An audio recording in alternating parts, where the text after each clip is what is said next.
You know, on Friday. It's past 9 o'clock, so we'll begin our Bible study. Last week we looked at Ruth chapter 1.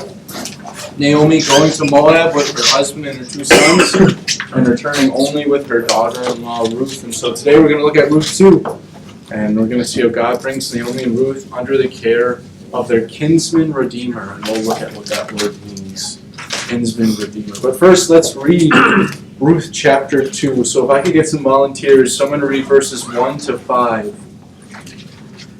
You got 1 to 5? Yeah. And verses 6 to 9. Sharon. 10 to 16. Bob. 17 to 23. Ruth 2. 17 to 23. Otherwise I can read that section. You got it? Thanks. Ruth chapter 2.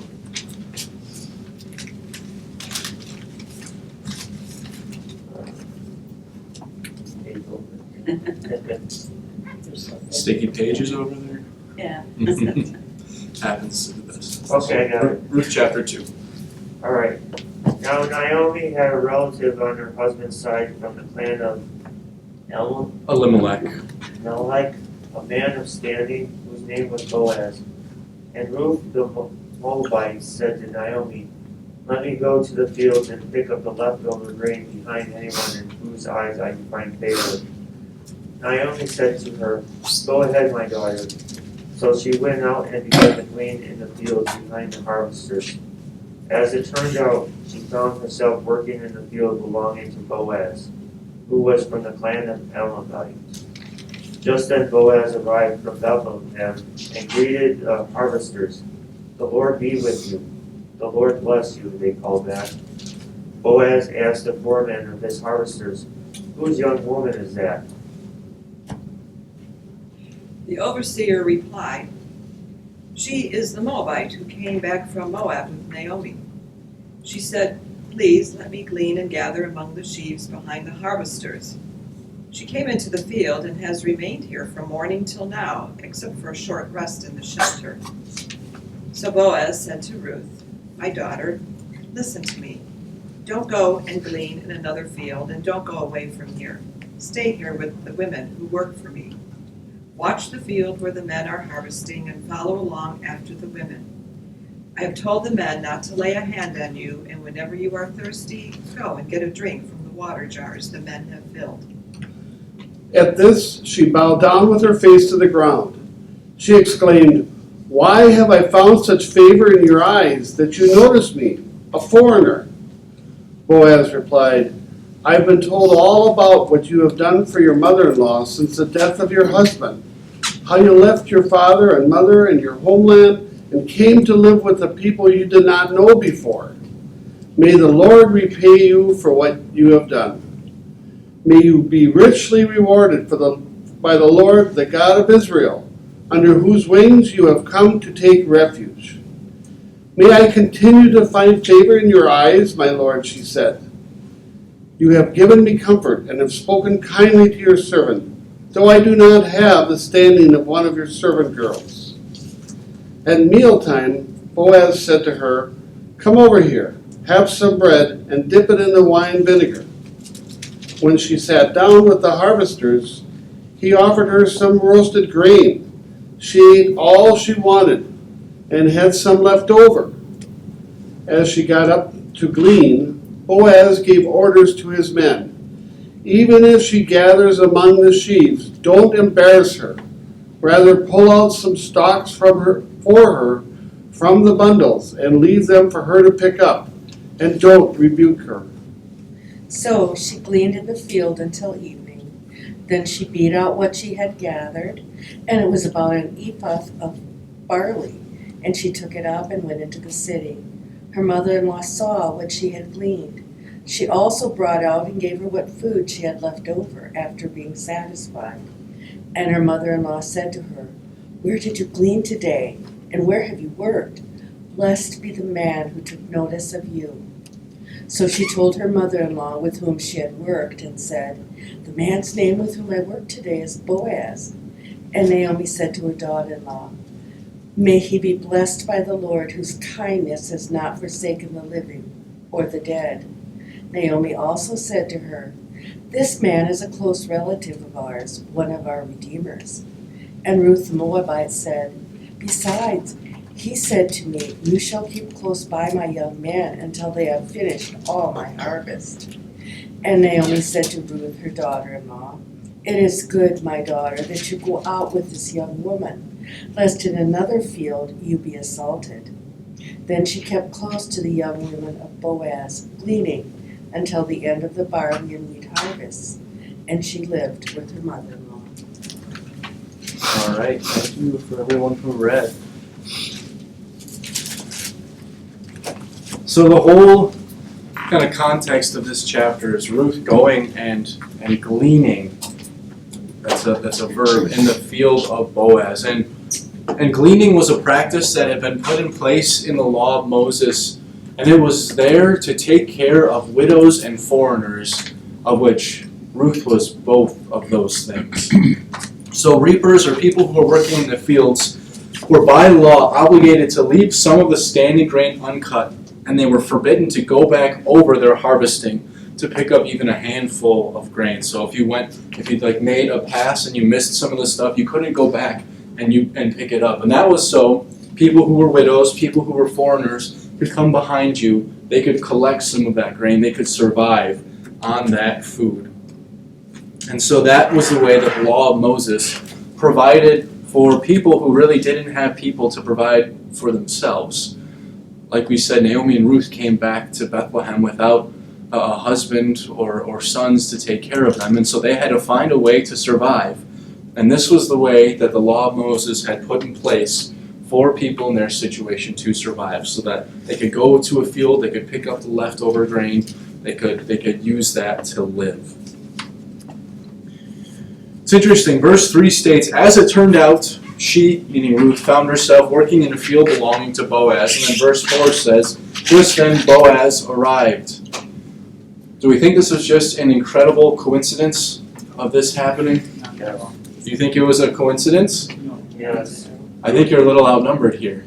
I think everybody else has a different opinion. What do other people think happened? Godwink. Yeah. God was clearly at work bringing these two together.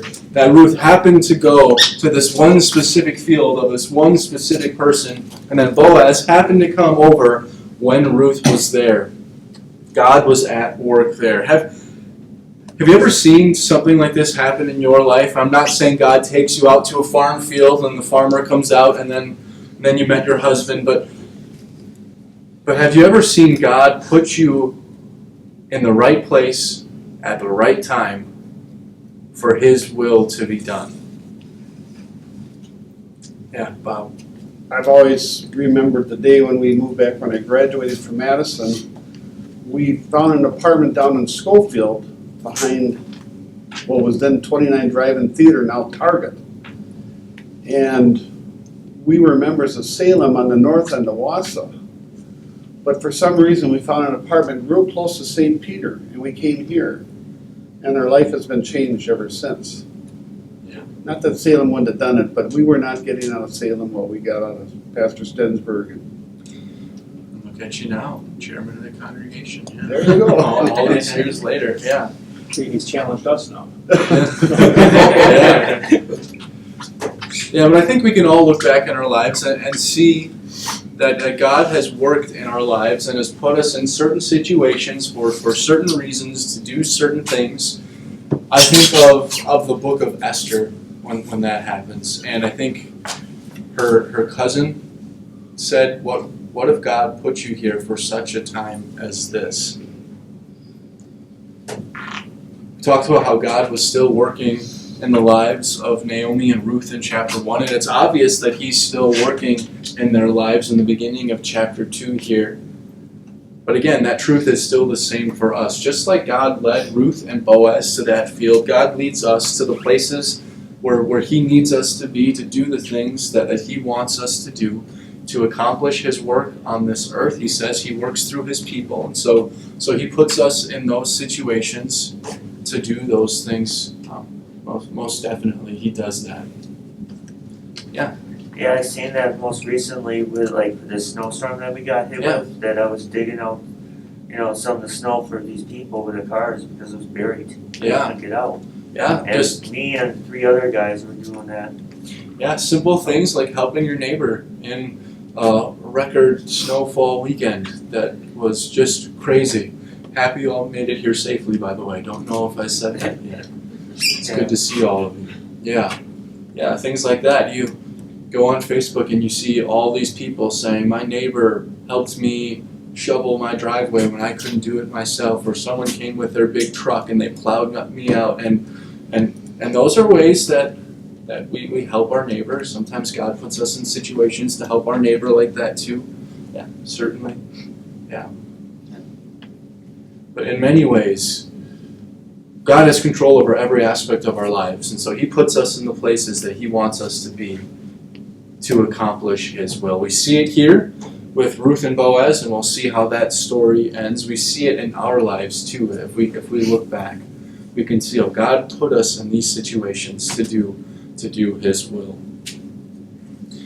Well, in the book of Judges, we hear a lot about idolatry and rebellion. You see that cycle. The people were faithful to God, the people fell away from God, God punished the people cried out to God. And it just repeats over and over and over again. Idolatry and rebellion run rampant. Everyone does as they see fit. Yet faith was alive at that time. Remember, the book of Ruth takes place during the time period of the Judges. How can we see this relationship between Boaz and his workers? Yeah, Dave? Well, I'm going to go on Boaz's side here. Yeah.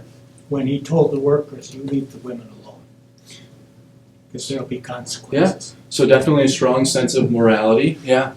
That's how he greeted them Yeah. when he first came. He said, the Lord be with you.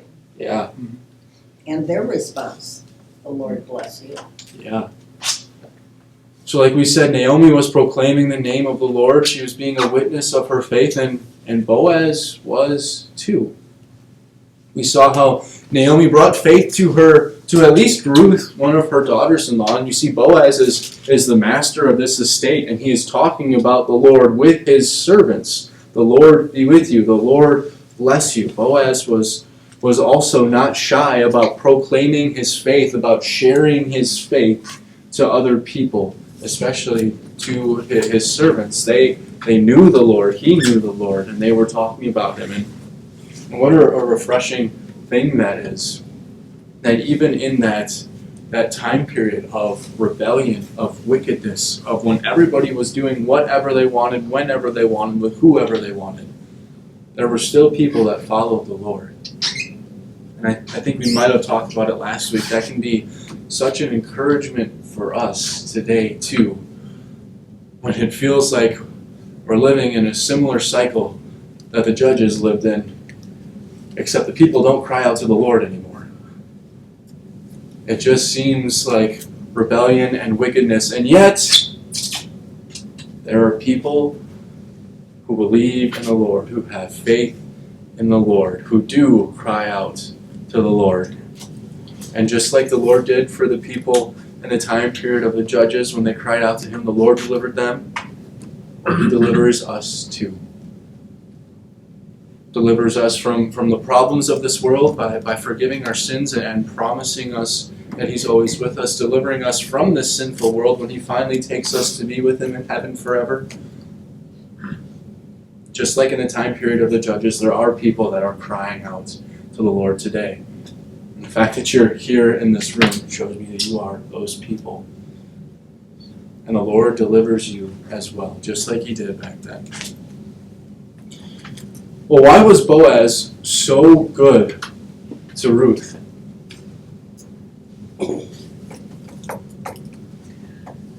he had heard of her, the way she had stayed with her mother-in-law and been a blessing to her mother-in-law. And that was probably pretty unusual. Yeah. He knew the relationship between Ruth and Naomi, and he knew Naomi was kin. Yeah, so it's interesting that word must have gotten around about this this Ruth woman, about who she was, about what she had done, enough that Boaz had heard her name before, that he knew who she was, and that he knew what she had done. And so Boaz was incredibly kind to Ruth. And certainly that is a fruit of Boaz's faith. Yeah. Do we see that same kind of kindness in our world today? On occasion. Yeah, I think that's fair. On occasion. Sometimes, yeah. Yeah, like we talked about, people shoveling out their neighbors, helping them move their cars. We do see that from time to time. But I also think sometimes when the world sees people in need, it occasionally just turns a blind eye too. They introduce them to their social worker who should take care Yeah. of them. I mean, we have allowed the government to take over functions that we're supposed to be doing. Yeah, that is interesting. It does seem we fall in the same category, though. It's easier to do nice things for people that we see do nice things for other people. That's true. That's true. Yeah. People talk about like good karma and everything. Like, well, if you do good, good will come back to you. And so if you've seen someone help people and they need help, it's easier to help them for sure. Yeah. It is interesting that what you were talking about, that the law of Moses really to help these people didn't have anything really to do with the government, but it was about the fields of the people. And so the people were supposed to help the widows and the foreigners by not going over and picking up their extra grain and being able to provide for them as well. And it is a good thing that we have programs and stuff to help people too, but I guess your point, that doesn't mean that we're off the hook for everything. Yeah, it's like, well, Yeah. we throw our tax money at it, that's good enough. Yeah, I think there definitely can be a feeling of that, of, well, there's someone else that can do it, or there's something else that can help. But Boaz didn't really have that opinion or that feeling, did he? He said, I'm going to do it. I'm going to help. In verse 12, Boaz speaks of the Lord rewarding Ruth for all that she had done for her mother-in-law. He views her as a woman of faith because she came to take refuge under the wings of the God of Israel. What does that tell us about Boaz's faith?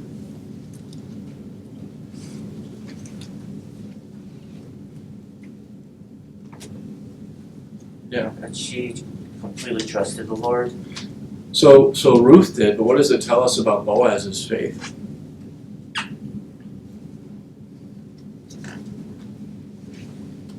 It had to have been strong. Yeah.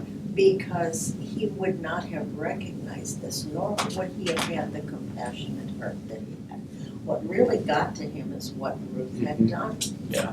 And maybe this was something that wasn't seen in those days, but still, this was really big. Yeah. And the fact that he can recognize it. Yeah, so Boaz must have had pretty strong faith. And again, it's interesting that at this time period of the Judges, where most people didn't have this type of faith, that God brought these people who did have faith together. And then we'll see that the result of that was the line of the Savior came through them. And so we see God at work, fulfilling his plan of salvation history through these two people. I also think it's interesting, look at this text and see and list all of the extra things that Boaz did for Ruth. So Boaz's legal responsibility was to let her glean in his fields. Well, what else did he do for her? Gave her the water that the man had gotten, gave her the leftover food, Yep. instructed them to make sure she was gleaning well, with extra. Invited her to have a meal with him. Told his servants to be kind to her, not to touch her, not to do anything. Yeah. So Boaz was really going above and beyond what was expected of him legally in that situation. So I think that's a That's a really, really cool thing. It's a way that Boaz shows his faith by being incredibly generous with what he has to Ruth. It's also really interesting, I think Sharon brought it up last week, in this chapter, Ruth the Moabitess, the foreigner, it makes it very clear that she does not belong to Bethlehem. That she is a foreigner. She comes from far away. It's interesting that even with that, Boaz is still so incredibly kind to this foreigner, that the text keeps on saying, the Moabitess, the foreigner, all of that stuff. I was just thinking too, throughout the Old Testament, that was God's instructions even to the prophets. There's a continual refrain that to have faith and to do good is to serve the widows, the orphans, and the foreigners, and that's continuously. She kind of falls under almost all three categories. Yeah, And he was only doing what the Lord had commanded his people that's to true. make sure that was what you were supposed to be doing. Yeah, that's a good point. It is brought up repeatedly to help those people, and even in the New Testament, I think Paul writes about helping widows and stuff in the churches too. So that's always been a priority for God, that these people would be cared for, that these people would be looked after, that they would be helped in a certain way. And Boaz is really displaying kind of the pinnacle of what that can look like. Like I said, much more than his legal obligation to do so. But he still did it. So I wrote down two different questions. Where in our lives can we be Ruth? And then where in our lives can we be Boaz? Those are questions I wanted to take some time to think about today. Not just theoretically, but actually, where in our lives can we do that? Yeah, Bob. Most people in this room are probably beyond that point, but children taking care of their parents. It's not an easy thing to do, and many don't want to do it, but they sacrifice a lot to take care of their parents. Yeah, that is true. I saw that with my grandfather, who passed away about 1.5 years ago.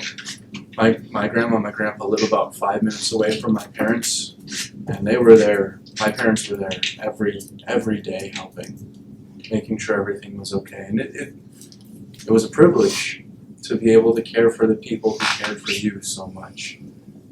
But it certainly is, it's not always easy, but it is a privilege. But the children caring for their parents is a big way that this can happen. Yeah, wow. I learned a lot from my mother. She cared for her mother, Our kids will be taken care who stayed with my parents for many years. And in the later years, my grandmother had lost one of her legs. She had to have a leg amputated, and she was almost to the point where she would have the second leg taken off. Okay. Well, that was really hard on my mom at the time. You know, my mom and dad, because they had to turn her over in bed and change the bedding, and you know, they went through a lot, sacrificed a lot for her. But that's what people are supposed to do, you know. Yeah. So.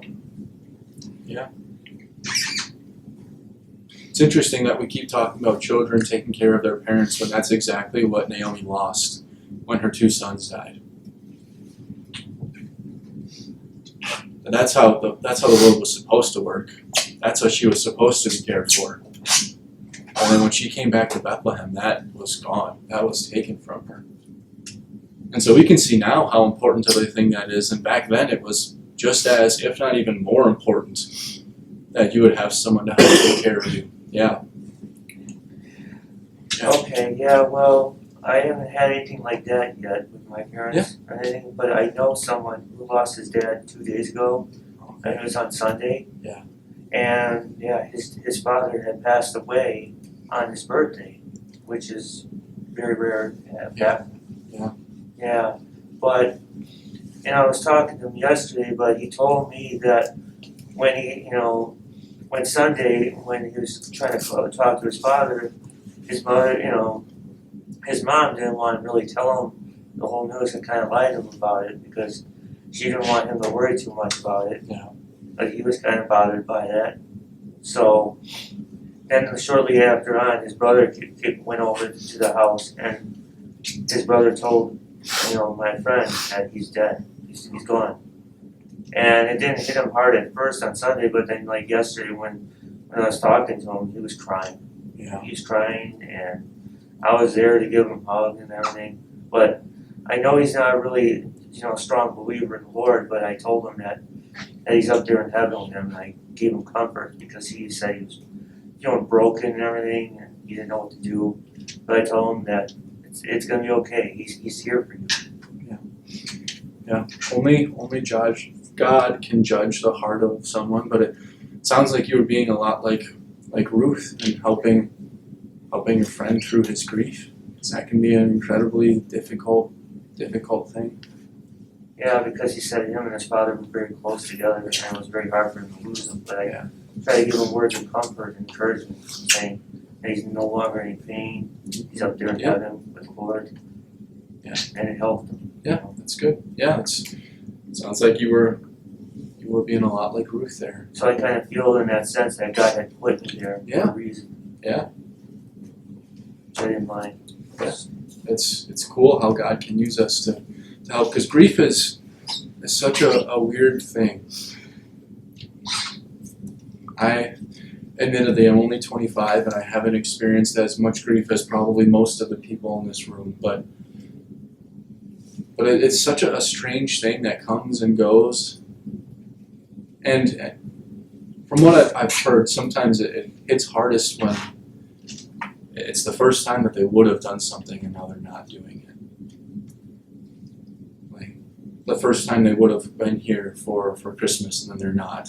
And then the grief is fresh again. I've always heard grief is not really like a linear timeline. It really it goes up and down. Yeah, it's waves. And so it's great that you could be there for your friend after losing his father. I'm sure that grief is not going to go away anytime soon. I feel bad for him because he doesn't really believe it. He's not a religious person. He doesn't believe in that. Well, sometimes something like this has a way of shaking you to the point where you need to look for something. I pray he finds it. Yeah. We're going to talk about that in the sermon on Sunday. One of life's biggest questions: what happens when we die? Everybody needs to answer that question because everybody dies. Thankfully, Jesus answered that question for us.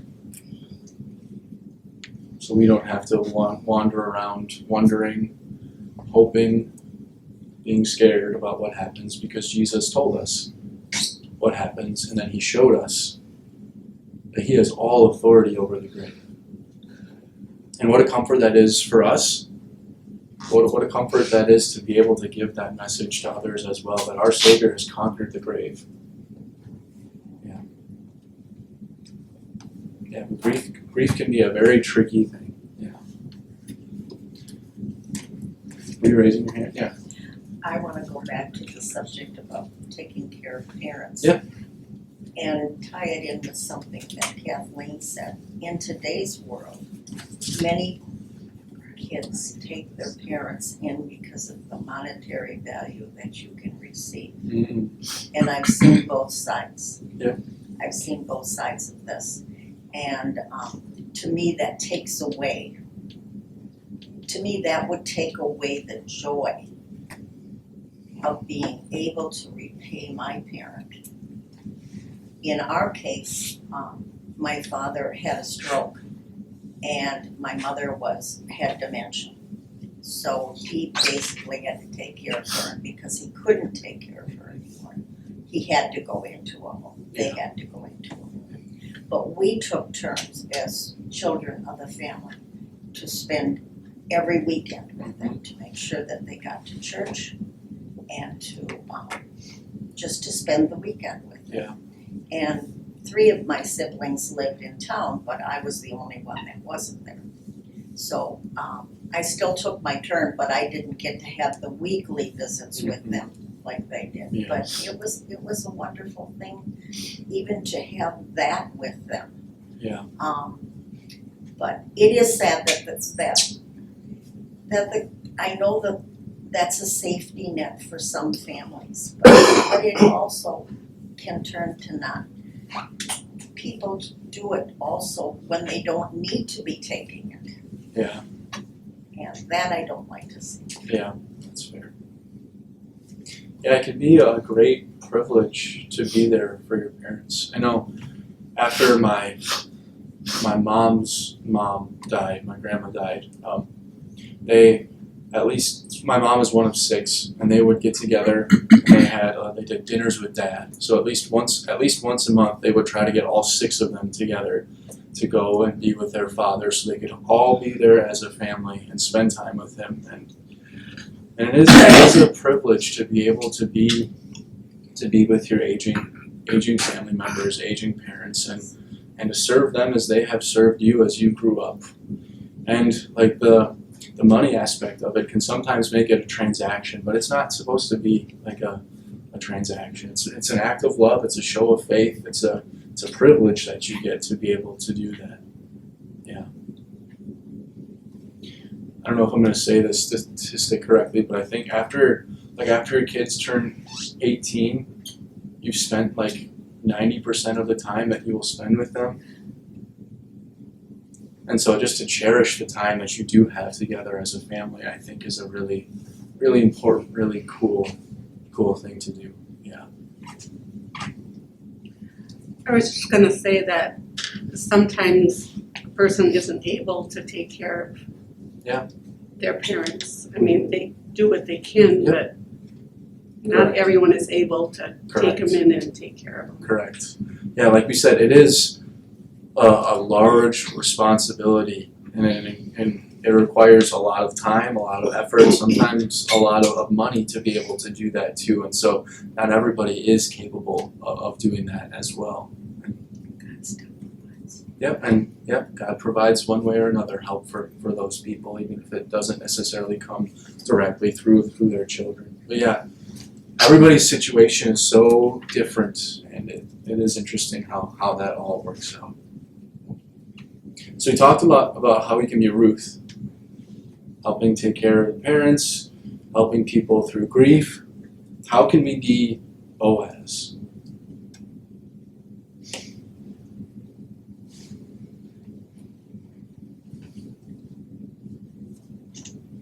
That's all kind of part of the same coin. Yeah.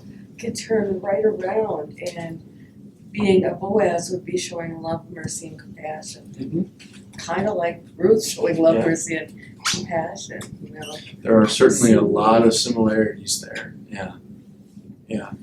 One has things, so Boaz was blessed. Yep. And he shared it.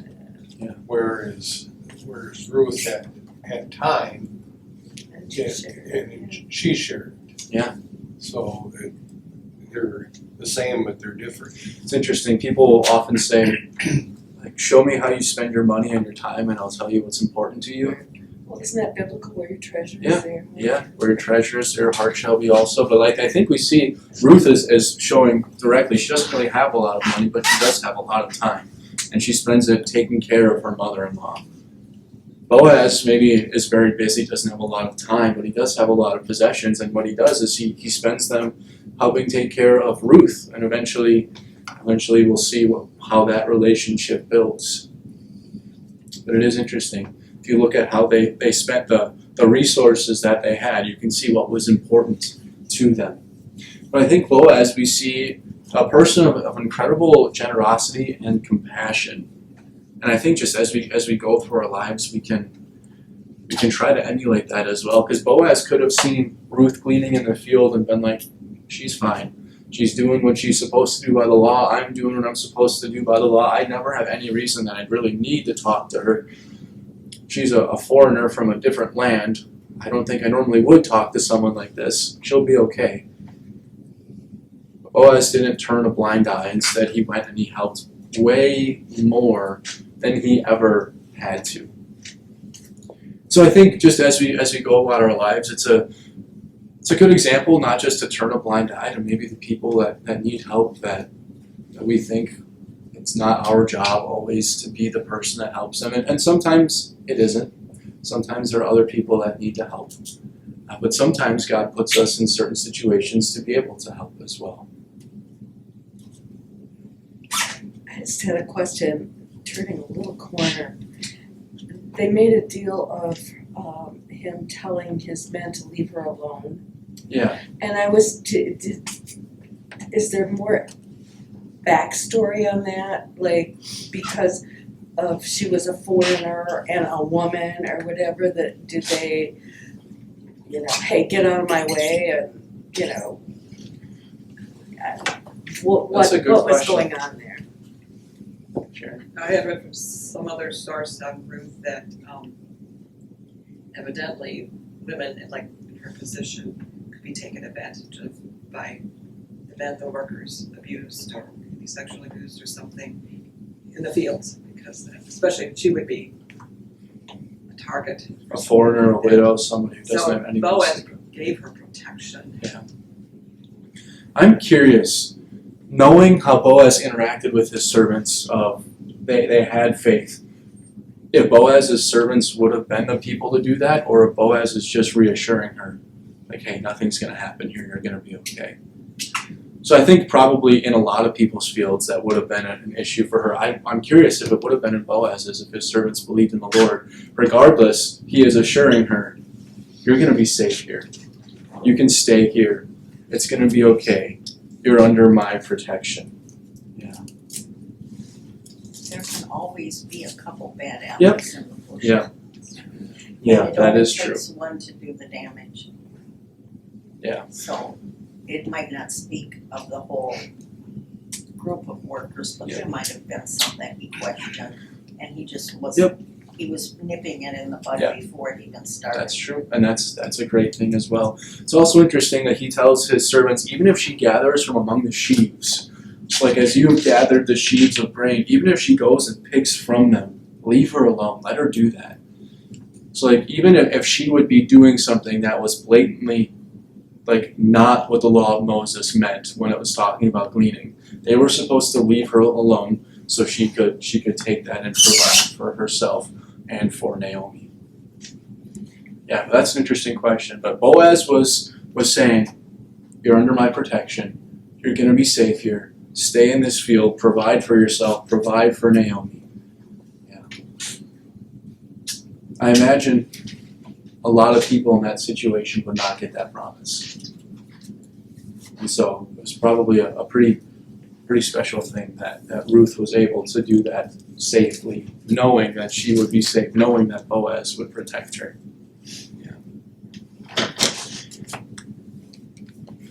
Yeah.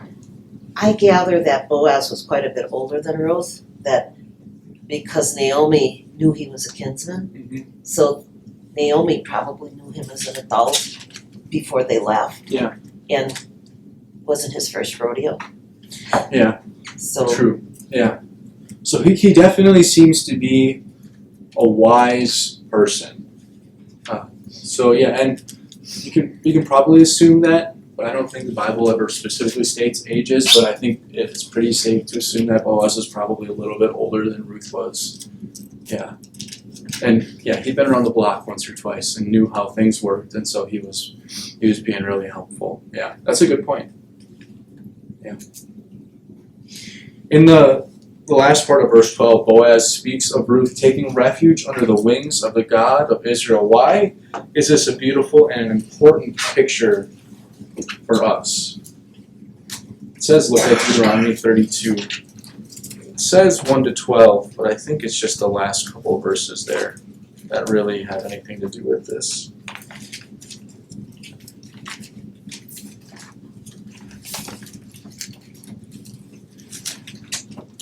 Yeah, verse 11, like an eagle that stirs up its nest and hovers over its young, that spreads its wings to catch them and carries them on its pinions, the Lord alone led him.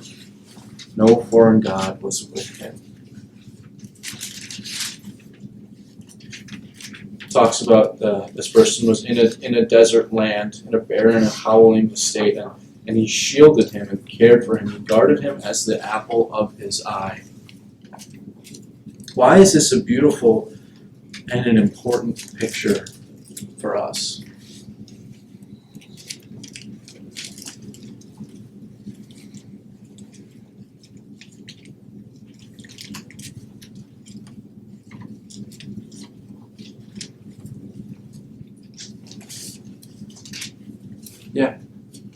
God takes us under his wings just like he did. Yeah. There is no situation in our life that we can't point back and say that God did this. I think we see God at work very clearly in these chapters of Ruth. When Naomi and Ruth came back to Bethlehem, I think the life that they expected for themselves was very different than the life they ended up having. I think they probably expected a life of a lot of gleaning, of a lot of not having much, of a lot of doing their best to get by, of a lot of not having someone to provide or take care for them. But the Lord took them underneath his wings, and we'll see how he provided for him. Well, like you said, the Lord does that in our lives as well. There's nothing that he's not in control of. We can look back and see how the Lord took care of us. First and most importantly, by bringing us to faith in him. We were in that desert. We were in the darkness. The Lord brought us under his care. He brought us to faith, and he still provides for us.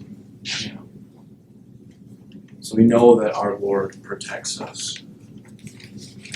Talked about the kinsman redeemer, or the goel is the Hebrew word. So I printed out this thing from the People's Bible. It's straight from the People's Bible.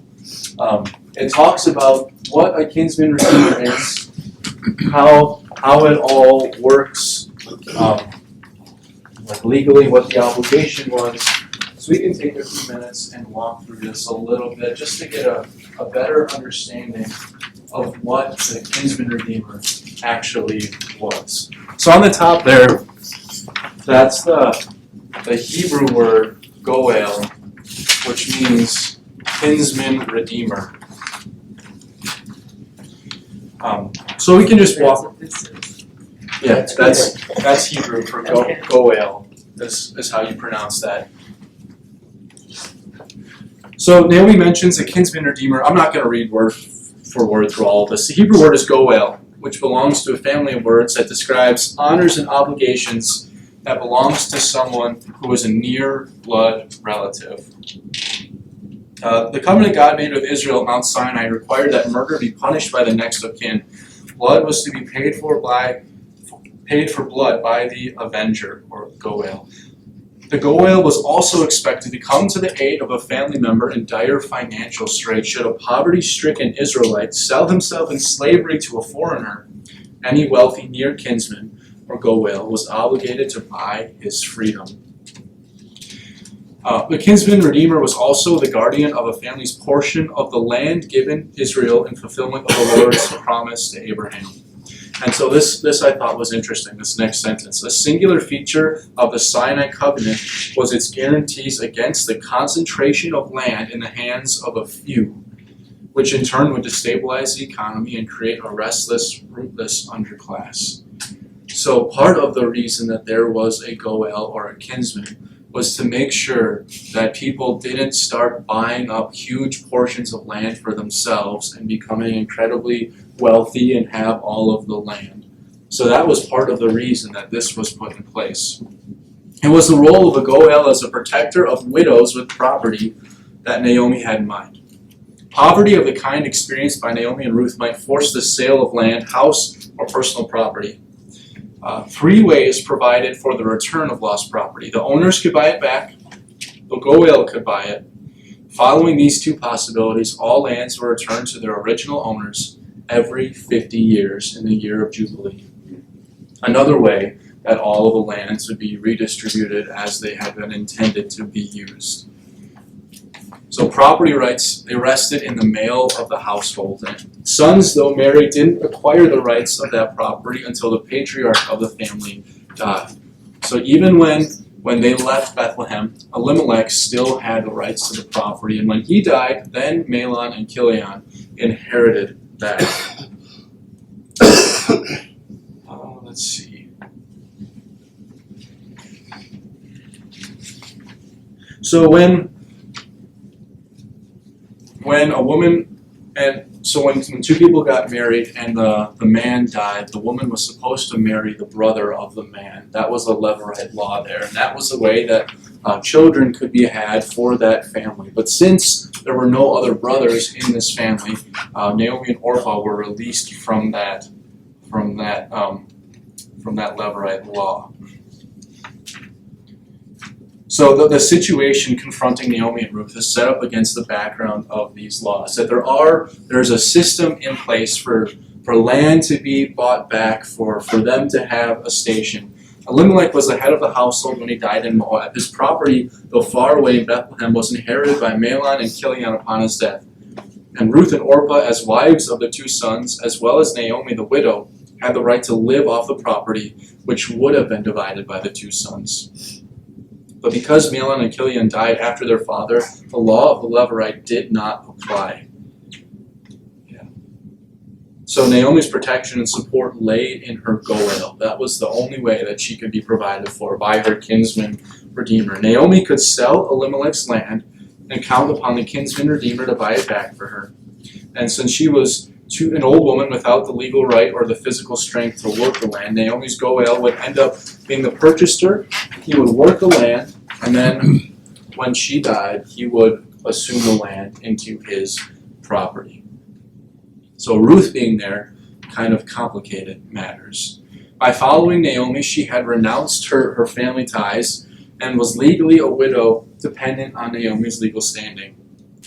Naomi's hope of finding a Goel willing to purchase her property was also Ruth's hope of support as a widow. There was another hope, but it was a long shot. Either Naomi's Moabite daughters-in-law would marry an Israelite man so selfless that he would be willing to declare his firstborn son the legal heir of the inheritance of dead Elimelech and his two dead sons, Mahlon and Chilion. But so unlikely was this possibility that Naomi didn't urge them to come back with her and consider it. She told them, go back to your land. Go back to where your father's household. Don't come with me. She didn't think this was even remotely a possibility. So then it talks about if the Levirate law applied to Ruth and Orpah, and technically, strictly speaking, it didn't. Since Ruth's husband died after and not before Elimelech, and they could have returned back to their father's household. So this is kind of a complicated system that I'm trying to work through here. But you can see that Israel had a system set up in place to take care of these people by the Goel or the kinsman redeemers. And we see that Boaz was a close relative, a potential kinsman redeemer, though he wasn't the next of kin, as we'll see in the later chapters. Naomi saw in the kindness of Boaz an opportunity for her and Ruth. Properly encouraged, Boaz might purchase Elimelech's land. A good man like Boaz might be counted upon to pay a good price. But beyond that, Naomi did not dare speculate yet. So we see that they return with really no prospects, and then Boaz is very kind, and Naomi can kind of see a light at the end of the tunnel of how they're going to get through this situation. But even she probably doesn't know how well the situation is going to end for them. But Boaz was a close relative of the family. He was a kinsman redeemer. But we'll see in the next chapters, he wasn't the closest kinsman redeemer, and so he had to go and talk with the other one as well. But there was a system in place, a very complicated system, that I'm sure was very difficult to keep track of all of your relatives and who is the closest one and who owns this land, and if I buy this land, who does it go back to in the year of Jubilee? But there was a system in place to care for these widows. The kinsman redeemer was there to do it. And that was, Boaz was one of these people, a close relative, a Goel of the family of Elimelech. And so we'll see in the next chapters, as he carries out his responsibilities, and even again goes above and beyond what he was legally obligated to do, has this kind of a common theme in Boaz's character. That he does more than is required of him legally. That he is generous, that he is kind, that he is a faithful man. And we see how God works through Boaz, he works through Ruth, he works through Naomi to keep the line of the Savior going. I think that's, Sharon. I was just gonna say, that's why Boaz being the kinsman redeemer points so much to Jesus. It does. Our kinsman. It does, yeah. Everything that he did. Even the concept of buying stuff back, of redeeming, that word, that's exactly what Jesus did for us. But what does one of the explanations say? Not with gold or silver. He didn't buy it with money, but with his holy, precious blood. So we do see so much of the Old Testament points forward to what Jesus would do for us. And we see that in what Boaz is going to do. We see that in the fact that he was a kinsman redeemer for the family of Elimelech. And it really does give us a great picture of what our Redeemer will do or did do for us, that he bought us back. That just like Naomi, we had no hope of surviving on our own. But the Lord bought us back. It's a very good point, Sharon. Thanks. Praise God from whom all blessings flow. Praise Him, all creatures here below. Praise Him above the heavenly hosts. Praise Father, Son, and Holy Ghost. Amen.